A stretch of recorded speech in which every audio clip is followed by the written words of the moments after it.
Otep à vous, chers amis Aksharab International TV. Bienvenue dans cette, est-ce que je vais appeler ça capsule? Non, je dirais tout simplement dans cette annonce. Annonce parce que même si je suis venu avec du retard, je suis venu vous annoncer tout simplement que nous aurons du direct ce dimanche 19 avril 2026.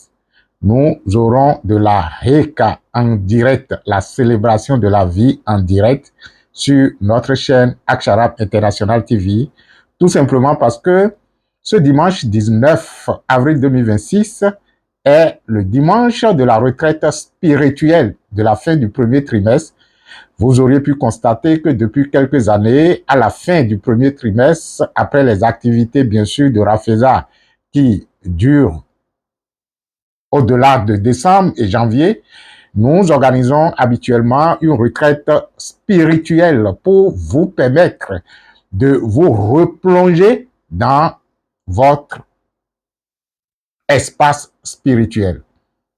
Lorsque nous parlons de espace spirituel, c'est vrai que peut-être du point de vue extérieur, nous avons, disons, de l'espace que constituent les centres, que constituent peut-être les plateformes pour ceux qui sont à distance, mais un espace a été d'abord intérieur avant d'être extérieur.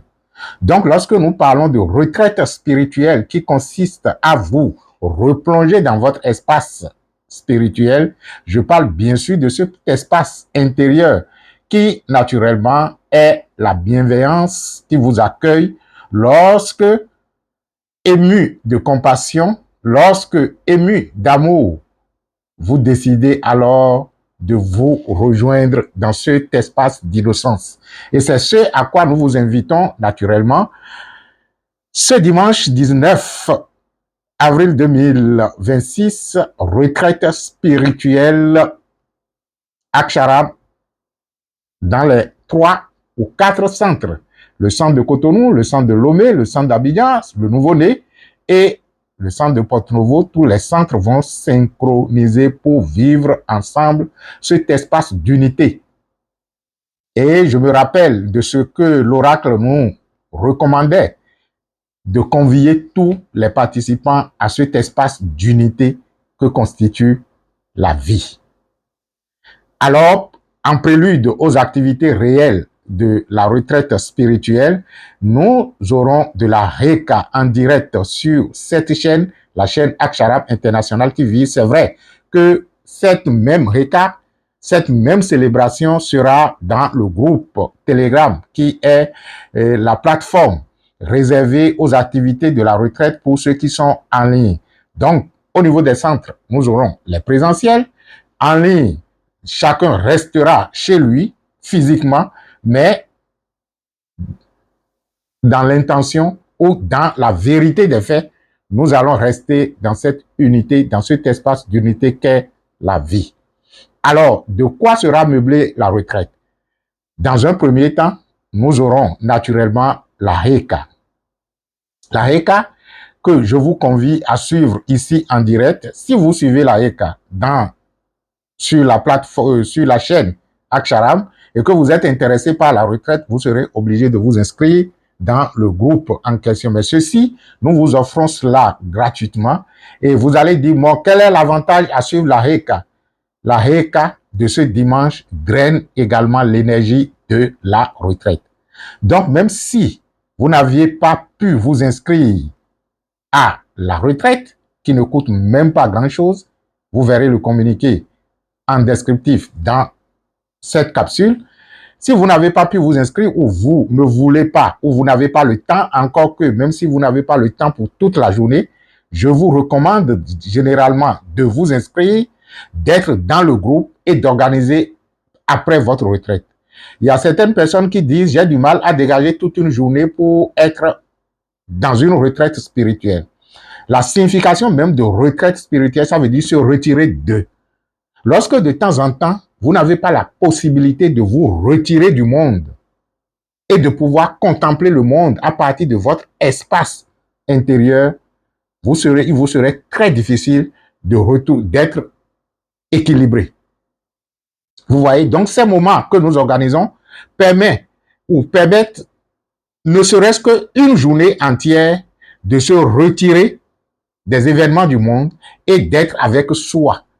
Donc, si vous n'avez pas la possibilité de dégager toute une journée, la journée du dimanche 19 avril par exemple, ou bien vous allez organiser votre retraite après en dégageant toute une journée et à l'impossible également de ça, je vous comprends, les contingences du monde matériel sont tellement fortes et pressantes sur vous de telle sorte que si vous ne faites pas attention, on s'oublie.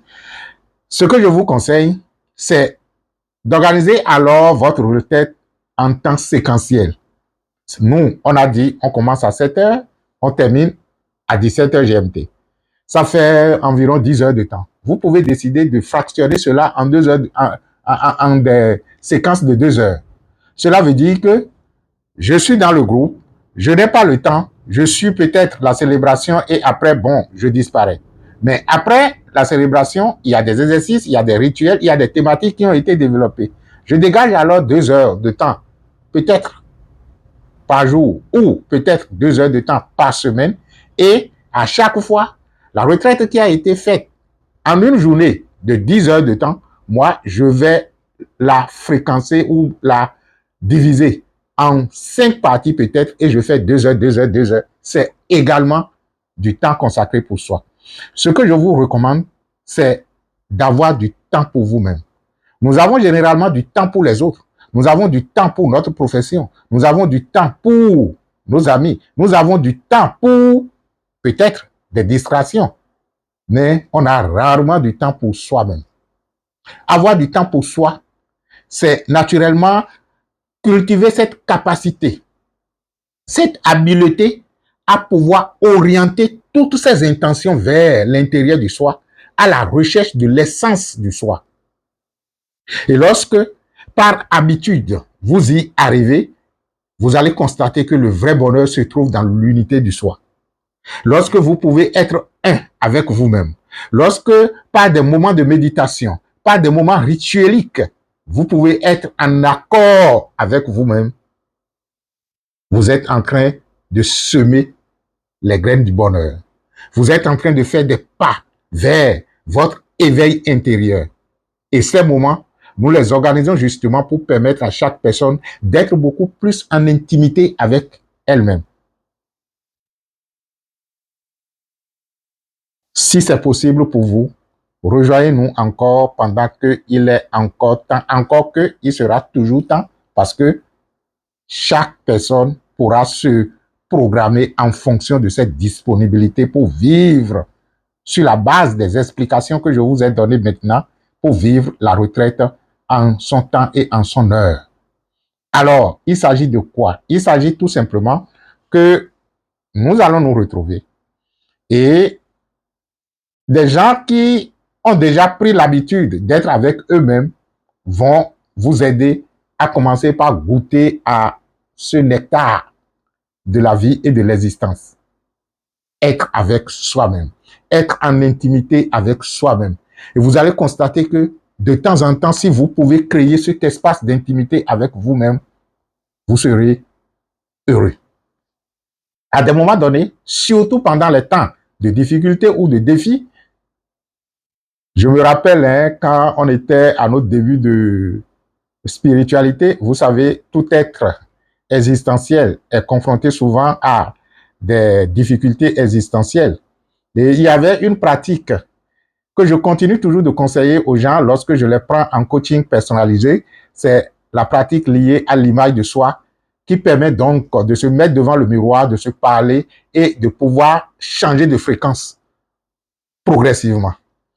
Lorsque je donne cette pratique aux gens, c'est une parenthèse que j'ouvre, ça pourrait vous aider. On ne sait jamais. Lorsque je donne cette pratique aux gens et que les gens viennent me relater les expériences, je peux vous dire avec exactitude si vous avez fait le travail ou pas. Ou à quel degré vous l'avez véritablement fait. Et l'une des choses qui m'éveille dans cette pratique et d'expérience, c'est que vous avez une grosse difficulté selon vous que vous n'arrivez pas à régler. Je dis grosse difficulté, un gros problème par rapport à votre perception, bien sûr. Parce que vous allez constater que progressivement, avant même que le problème ne trouve solution, avant que le défi ne soit relevé, il va falloir que vous grandissiez plus la taille que vous lui avez donnée. Ça, c'est une parenthèse. Donc, l'une des choses qui m'émerveille justement, c'est lorsque les gens viennent me dire, oui, votre pratique, ça a été très difficile au départ, mais quand je me suis mise à le faire, les premiers instants, j'ai beaucoup pleuré. Et imaginez que vous êtes en face du miroir et que vous commencez par couler des larmes. Et que vous coulez des larmes et par la suite, vous pleurez à chaudes larmes et finalement, vous vous regardez et vous commencez par sourire. Si vous pouvez, de l'instant des pleurs, passer à l'instant de rire, vous avez fractionné la soi-disant difficulté, le soi-disant problème qui pèse sur vous, vous l'avez déjà coupé les bras. C'est pour vous dire que le passage de l'extérieur vers l'intérieur, le passage de être avec le monde, être avec les autres, vers être avec soi, est un passage très difficile. Et je comprends le monde lorsque le monde est obligé de trouver des sauvetages dans les additifs, dans les buvettes, dans les bars, parce que justement, il est très difficile d'être avec soi-même. Mais si vous n'apprenez pas à être avec vous-même, vous ne pouvez pas goûter à l'amour. Et c'est ça aujourd'hui. On se retrouve dans un foyer, l'homme veut que la femme lui donne amour, la femme veut que l'homme lui donne amour, sans qu'aucun d'eux véritablement n'ait goûté à l'amour du soi. Mais si je n'ai pas goûté à l'amour du soi, comment je peux être certain que je suis en train de transmettre véritablement l'amour? Il va falloir qu'à un moment donné, nous soyons sincères et sérieux envers nous-mêmes pour arrêter cette machinerie. Cette machinerie qui fait aujourd'hui de nos relations ce qu'elle est. Cette machinerie qui fait aujourd'hui du monde ce qu'il est. Suivez mon regard, je ne dirai pas plus. Parce que quand, par manque de connaissances, nous confions la gestion du monde à des gens qui n'ont jamais goûté à l'amour du soi, ils seront en train de chercher à l'extérieur des compléments qui viendront combler au déficit d'amour qu'ils ont en eux-mêmes. Et c'est ça l'origine de il faut que je me taille une place, il faut que je frustre l'autre, il faut que je lui arrache ce qu'il a, il faut que. Excusez-moi cette parenthèse, je suis venu juste vous annoncer que demain, on aura de la Reika. Et généralement, bon, quand ça vous prend, vous êtes obligé de dire ce qui, naturellement, doit être dit. Donc, demain, je dis demain parce que, bon, on est à quelques heures de dimanche 19, nous aurons de la Reika. Après la Reika, nous allons expérimenter encore l'exercice ou la méditation ou le rituel de connexion avec la source. C'est vrai que je l'ai proprement élaboré, que j'ai mis depuis un certain temps à la disposition des gens. Si vous êtes intéressé, tapez sur la chaîne Introduction au rituel de connexion avec la vie, au pouvoir de la vie et aux mondes ancestrales, et vous verrez l'introduction qui a donné assez de détails sur le rituel. Et j'ai juste dit, vous venez donner ce dont vous êtes capable. Et on met le rituel à votre disposition et vous allez expérimenter cela. Je vais revenir dans d'autres capsules pour naturellement, disons, vous expliquer le bien fondé encore de ce rituel que j'ai mis à la disposition de vous, nos amis de la chaîne, et aussi, bon, des gens qui sont dans les différents cours également, hein, pour pouvoir donc retrouver cet état de connectivité, cet état de connexion avec vous-même, avec ce qui vous a engendré, avec ce qui a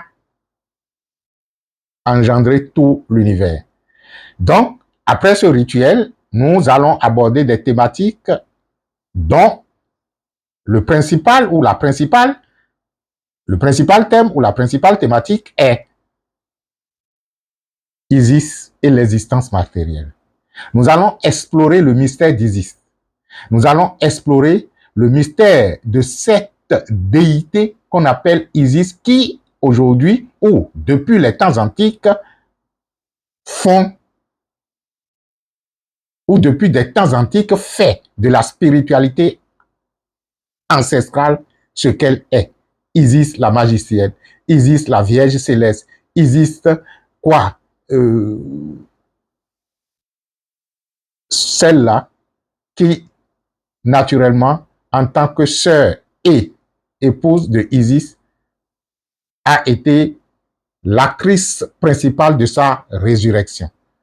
Nous allons voir comment cette mythologie peut être intégrée dans notre existence pour que, même à travers l'existence matérielle, nous soyons toujours en train d'activer la pureté de la matière en nous.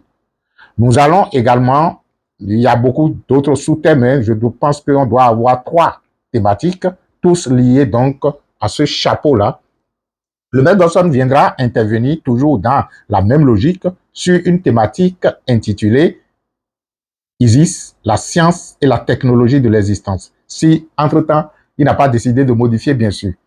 Donc, voilà un peu, en termes de communication, ce qui va se passer et le rituel ou les rituels. Nous aurons un grand rituel, après la rituel de connexion, bien sûr, qui également fait partie des grands rituels que lorsque vous réussissez vraiment, votre regard sur vous-même et sur l'existence change. Nous aurons le rituel de purification de Dieu, qu'on dit Khonsu ou Khonsu, de toutes les façons, de cette divinité de l'Égypte antique qui, naturellement, garantit la pureté de la matière pour tout un cycle. On parle donc de la purification lunaire du dieu Khonsu. Purification lunaire parce que vous pouvez le faire, cette purification, et cela vous garde tout au long du cycle lunaire. Et si c'est un cycle hebdomadaire que vous choisissez, de toutes les façons, vous pouvez choisir un cycle hebdomadaire ou même à partir des mois aujourd'hui classiques de l'année pour faire en sorte qu'au début de chaque mois, vous faites ce rituel-là et vous utilisez les ingrédients sur lesquels vous avez travaillé tout au long du mois pour renouveler cela au début du mois prochain. De toutes les façons, nous avons déjà commencé par vous habituer au fait qu'un mois, en tant qu'espace-temps, est une entité qui se crée. Et lorsque vous la créez à perfection, les événements qui vont se dérouler au cours de ce mois-là, même si vous êtes dans une communauté où les événements se déroulent de façon collective, vous allez un autre impact, ou du moins les événements vont vous impacter autrement que par le collectif. Vous savez que même si nous appartenons à la même communauté et que des choses se déroulent, ce n'est pas évident que nous les vivions de la même façon. Chacun vit les événements en fonction de son état de conscience. Mais autre chose qu'on ne vous dit pas, votre état de conscience permet de créer une interaction spécifique avec un événement.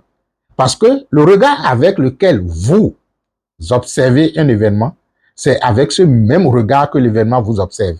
Si déjà au début du mois, vous avez fait votre rituel de purification, vous avez fait la consécration du mois et que vous avez déjà nommé, comme l'autre le dirait dans la Bible, que c'est aux hommes de nommer les créations, si vous les avez déjà nommées, si vous avez déjà nommé le mois, et que vous restez en termes d'action dans la logique du nom que vous avez donné au mois, il est tout à fait normal que, et naturel que les événements du mois vous regardent de la même façon que vous les avez nommés et de la même façon que vous les percevez. Vous voyez? Donc, on aura le rituel de la purification lunaire du dieu Khonsu. On aura un rituel très très important également, c'est le rituel de la mort et de la renaissance. Mort et renaissance inspiré de la mort et de la renaissance d'Osiris. Je pouvais dire de la mort et de la résurrection d'Osiris. Osiris, dont le corps a été coupé en des morceaux, éparpillé à travers l'Égypte ou englouti dans le Nil, selon telle ou telle légende, et Isis a récupéré les corps, les a unifiés et par la magie a ressuscité Osiris. C'est une mythologie. Nous allons ritualiser cela, donc nous allons mourir et renaître. Ça fait partie des rituels. Je vais dire quoi? Est-ce que je vais lui donner une puissance, même si elle en a déjà? Peut-être, non, on va revenir là-dessus et nous allons faire la corrélation avec les rituels traditionnels de Koulior que nous faisons dans nos communautés avec la mort et la résurrection d'Osiris. Rappelez-moi si je ne reviens pas sur cette thématique-là. Le Koulior en Afrique de l'Ouest et la résurrection d'Osiris ou bien et le mythe d'Osiris. Voilà, ce serait bien comme thème. Alors, après ce rituel, nous avons également un autre rituel, hein, le rituel qui consiste donc à se connecter à l'énergie d'Isis et à l'ancrer. Parce que s'il y a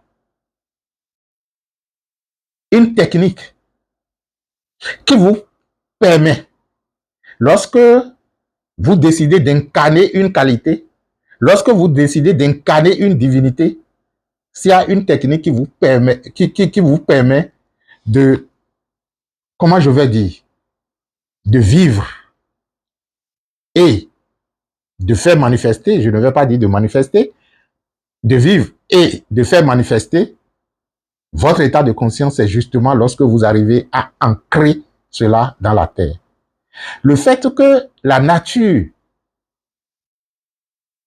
réponde à un certain acte, à une certaine action que nous posons, n'est pas du hasard. Donc, nous allons nous éveiller à la pureté d'Isis et nous allons faire ancrage avec ça pour permettre à la nature de nous aider donc à réveiller ou à éveiller cette qualité en nous. Et enfin, quelle autre technique ou rituel j'ai oublié? Bon, je n'ai pas le programme à côté, j'ai dit l'essentiel. Je ne veux pas être non plus, donc je vous remercie de prendre rendez-vous avec nous dans quelques heures, dimanche 19 avril 2026, à 7h GMT, la RECA en direct commence sur cette chaîne Aksharam International TV. Et si vous êtes intéressé par la retraite, contactez les numéros inscrits dans le communiqué, dans le descriptif et inscrivez-vous. On va se retrouver après la RECA sur justement la plateforme Telegram où les activités de la retraite vont se dérouler en termes de thématiques, en termes de rituels et tout le reste. J'ai bien envie que l'une de ces, disons, je vais dire quoi, l'une de ces programmations vienne un jour où nous avons 2 ou 3 jours ensemble à travailler. Nous travaillons toute la journée, on se repose un peu, on revient encore et on se donne un court moment de sommeil dans la nuit et puis ce serait très intéressant. Je rêve de voir ça là, voir le jour. Je vous remercie d'avoir été là et je vous admire comme la vie vous admire. Quand la vie nous regarde, elle est émerveillée de nous voir. Quand la vie nous regarde, elle est émerveillée de pouvoir nous engendrer. Et elle se dit, regarde moi-même, en face de moi-même. Je vous remercie alors de vous regarder en face de vous-même à travers d'autres créations ou d'autres créatures qui, lorsque ils ou elles sont dans votre environnement, dénotent de votre responsabilité, de votre implication dans leur création. Merci d'être là. Que les bénédictions soient. Namasté à vous.